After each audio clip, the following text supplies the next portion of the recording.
J'espère que vous avez bien profité du Final 8 et de notre parcours en Ligue des Champions, parce que le retour sur Terre et le retour en Ligue 1 fait très mal. Salut à tous, c'est Hugo et aujourd'hui on se retrouve pour débriefer le match d'hier, 0-0 entre Bordeaux et Lyon.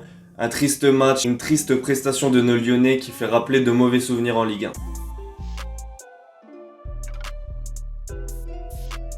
Pour débuter ce match, Rudy Garcia avait opté pour un 3-4-3. Encore une fois, il renouvelle sa défense à 3 ou à 5. Il avait mis Maxwell Cornet, comme à son habitude, et Léo Dubois sur les côtés. Un milieu à 2, Guimarães Cacré. Sur les ailes, Memphis à gauche, Toko Ekambi à droite. Et en pointe, Moussa Dembélé. Au niveau de la défense, il a mis Joachim Andersen. Au vu de tous les départs de Marsal, Tété, Raphaël, il y avait forcément une place pour Joachim. Et il n'a pas forcément réussi son match ni son adaptation. Donc on va en parler dans les flops tout à l'heure. Alors pour résumer le match, il symbolise tout ce qu'on voulait pas voir à l'OL. Du manque d'intensité, aucune création offensive, aucun mouvement, les trois de devant c'était le néant. Entre Memphis qui jouait un peu trop perso et qui perdait beaucoup de ballons, Karl Toko Ekambi encore extrêmement brouillon et qui a raté l'immanquable au début du match, Dembélé qui a dû toucher 10 ballons et qui n'était jamais présent sur les centres. On avait pourtant bien entamé le match, notamment dans les 15-20 premières minutes où on pressait assez haut, on gardait la balle, on essayait de combiner. Mais ça s'est jamais soldé par une action franche ou une vraie occasion de but. À part, comme je l'ai dit, sur Karl Toko Ekambi à la deuxième minute où il a juste à croiser sa frappe mais il dévisse complètement. Plus les minutes passaient, plus Lyon avait du mal à créer des occasions, à créer du mouvement dans un bloc bas et très resserré. Bordeaux qui n'a toujours pas encaissé de but en 3 matchs en Ligue 1, qui concède son deuxième 0-0 à domicile. On sait que c'est une équipe chiante à jouer, ils n'ont pas proposé grand chose et c'était compliqué de s'incorporer dans leur défense. Et en plus avec des joueurs maladroits et dont le jeu dans le petit espace n'est pas leur spécialité comme Karl Toko Ekambi ou Dembélé, c'était impossible de se créer de vraies occasions dans l'axe en tout cas. Et quand tes latéraux réussissent un centre sur 10, forcément les occasions de marquer sont très peu nombreuses. Le match n'a jamais réellement commencé, il se jouait sur un rythme monotone. On a l'impression que personne ne voulait gagner ce match, que Lyon ne poussait pas vraiment et que Bordeaux voulait concéder ce match nul. Donc au final, je pense que c'est une meilleure opération pour Bordeaux, même s'il concède un 0-0 à domicile, que pour Lyon. D'ailleurs, Garcia dira après le match que c'est 2 points de perdus et personne ne le contredira. J'ai décidé de créer une nouvelle rubrique qui s'appellera Mes idées où je vous donnerai mon point de vue et ce que moi j'aurais fait, en tout cas ce que j'aurais aimé faire pour essayer d'aller chercher les 3 points dans ce match. On a vu que l'animation offensive c'était pas du tout ça et que Rudy Garcia a mis énormément de temps avant de s'en rendre compte et avant de changer. Après la mi-temps catastrophique de notre ligne d'attaque, j'aurais tout changé ou presque. J'aurais fait rentrer Aouar. On sait qu'il n'était pas à 100% et qu'il est à peine remis du coronavirus, mais je l'aurais fait rentrer à la mi-temps à la place de Dembélé. J'aurais replacé Memphis en pointe, Aouar à gauche et j'aurais pas hésité non plus à sortir KTE qui a été horrible et j'aurais mis Ryan Cherki parce qu'on sait qu'est-ce qui manquait hier soir. Il manquait de la percussion, du dribble, du jeu dans le petit espace, du mouvement. On sait qu'Aouar excelle dans le jeu, dans les combinaisons et dans les petits espaces. Cherki est capable de ramener ce dynamisme, son dribble, son insouciance et sa vitesse. Il peut battre quasiment n'importe quel défenseur en 1 contre 1. Donc pourquoi attendre la 83e pour le faire rentrer ? Moi j'aurais fait déjà ces 2 changements et je pense que l'animation offensive aurait été tout autre que celle proposée hier soir. Après les gars, on peut toujours refaire le match, maintenant c'est fait. On n'est pas des coachs, je le sais, on n'a pas toutes les données, on sait pas qui est à 100%.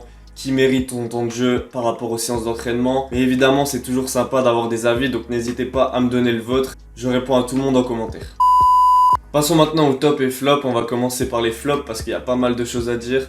Alors, en premier flop, Karl Toko Ekambi, je pense que ça vous échappera pas. Hier, il a fait un match catastrophique avec l'utilisation du ballon et dans la finition. Honnêtement, je sais toujours pas pourquoi on a préféré lui à Amine Gouiri, mais bon, peut-être que le temps nous le dira. Je pense pas du tout. Il y en a marre de voir des coureurs d'athlétisme jouer à l'Olympique Lyonnais et on a l'impression qu'ils ont été choisis que parce qu'ils courent vite et qu'ils peuvent prendre la profondeur. Mais dès qu'on joue un bloc bas, un bloc resserré, forcément on voit les lacunes de ce dernier. En deuxième flop maintenant, j'aurais pu mettre Moussa Dembélé, son compère d'attaque, mais j'ai choisi Maxwell Cornet. Maxwell Cornet, les gars, il a un don pour à chaque fois qu'il a une solution et une situation, faire le mauvais choix.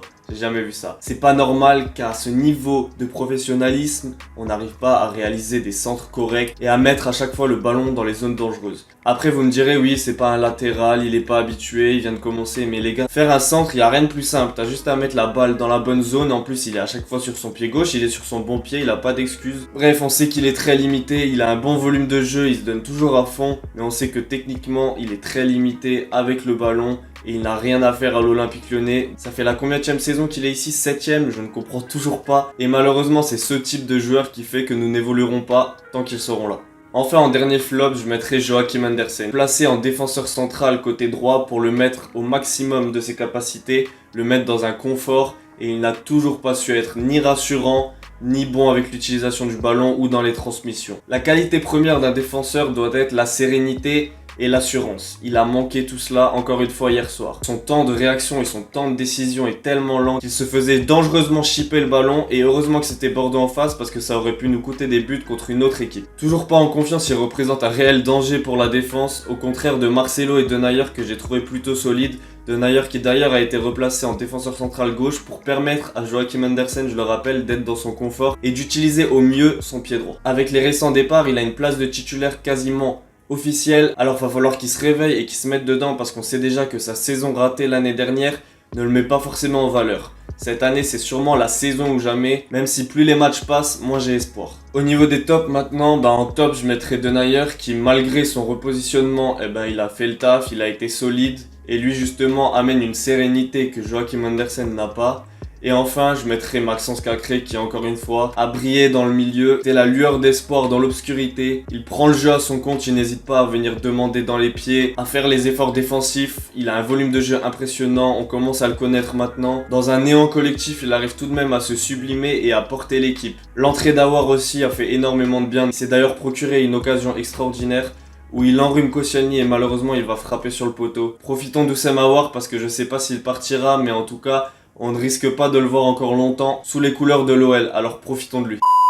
Le prochain match pour nos Lyonnais, ce sera mardi 15, il faudra tout de suite réagir. Ce sera à la Mosso, on sait que c'est une équipe un petit peu similaire à celle de Bordeaux, avec une grosse défense solide, un bloc bas. Alors j'espère que Rudy Garcia saura identifier les faiblesses de l'équipe et mettra nos joueurs en forme et justement les joueurs adéquats pour vaincre cette équipe de Montpellier. N'hésitez pas à me donner votre pronostic du match. Moi je vois un match compliqué, mais peut-être une victoire de l'OL 2-1, en tout cas à un but d'écart. J'espère que la vidéo t'a plu, j'espère que nos Lyonnais ne vont pas retomber dans leur travers et que ce match n'était qu'un accident. Ils peuvent réagir tout de suite dans 3 jours, donc faut qu'ils en profitent pour oublier ce triste match à Bordeaux. Voilà, c'est la fin de la vidéo, j'espère qu'elle t'a plu. Tu peux laisser un pouce bleu et t'abonner si t'as aimé. N'hésite pas à donner ton commentaire sur le match, sur ce que t'en as pensé. Tu peux aussi donner tes tops et flops.